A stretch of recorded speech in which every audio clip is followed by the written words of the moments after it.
morning, guys. It is Tuesday, July the 12th, and we've had a special request, and that is to tell you a little bit about our ponies. So we're walking down to what we call the pony pen. The pony pen is a dry lot. Oh, there's our feral cat. We trapped her a couple of years ago. She had had babies in our hay barn.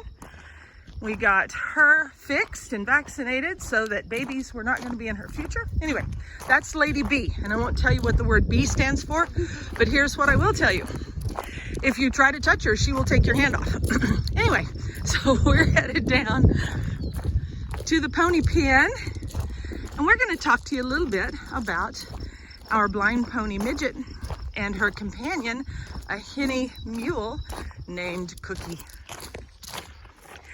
So this is Midget. Midget has been a part of Rainbow Meadows since December 31st of 2005. Do the math. Midget was a 6-month-old baby when we got her, who had been purchased at a slaughter auction as an old pony for grandkids. Well, when she started bumping into things, they decided, uh-oh, she's blind, but still thought she was an old blind pony. When we arrived to give her safe refuge, I heard her whinny, which was much, much higher pitched than it is right now. And I asked the veterinarian who was providing care at the time, do you have a baby horse here? And she says, no, I just have that old pony. I said, that's not a baby. That's not an old pony, that's a baby.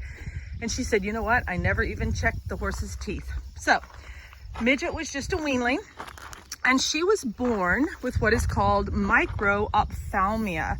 Micro being small, ophthalmia being eyes, small eyes. We were able to manage that quite well for some time until 2 years ago this summer, when the tissue around the eyeball began to grow outward of her eye, so she couldn't blink correctly. Blind, yes. Control of her world, absolutely. Never has been in an accident, never has been afraid of any other big horses. But anyway, so in June of 2020, we had to remove her eyeballs. She didn't even blink. Well, she can't blink now, but it didn't bother her even a bit. She's a little put off. Go ahead, come on in, Missy, and we'll feed her. Sorry about that. That was kind of bad humor. Anyway, come on. She's upset with us because we are not just coming right in here to feed her. So Midget goes right in there for morning breakfast. Come on, Midge. Midge. Come on, babe. Good girl. Good girl.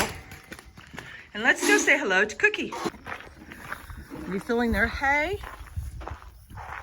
Over here, oh, you can barely see her, is our wild child. And our wild child is Cookie. Cookie is a Hinny Mule.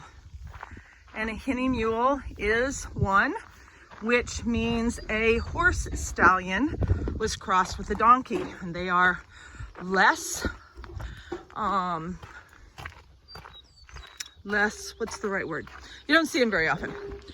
Less prominent. Unfortunately, Cookie's had a very, very tough background. She's been with us after having been with a rescue who did not do due diligence. Cookie's been with us for about 10 years. I'd have to double check my records.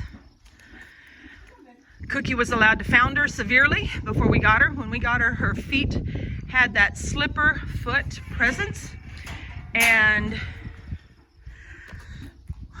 of course you can't change sometimes a lot of the damage that has been done. Sadly, we know that Cookie was used as a tripping mule. If you don't know what that is, it means that they made her run, and then they reached out and they hobbled or roped her front feet and made her trip and fall. So as a result, she's got a lot of arthritis in her body. And more importantly, she has a lot of post-traumatic stress. She doesn't trust people, and I can't say that I blame her. So Cookie and Midget live here in the dry lot, and that is because ponies get fat too fast.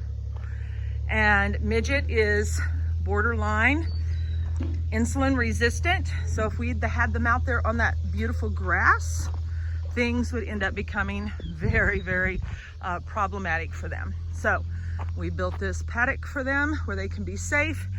And when the grasses are no longer as lush as they have been this year, the girls can go out. So for now, we're gonna clean up after them and we're going to let them have their breakfast. I would ask them to tell you goodbye, but they don't care about you. So we'll just let them eat. Well, manure is cleaned up. Excess hay is cleaned up. Ponies are finishing breakfast. Midge is already done. She says, can I get out? But we feed Cookie more. As you can see, she's leaner. So she needs a little more time. And we do halter Cookie simply because she would prefer not to be haltered due to her previous abuse. So haltering her is just a good practice for her. So I'm gonna head up and I am going to start getting the other horses in for breakfast this morning. Y'all have a great day.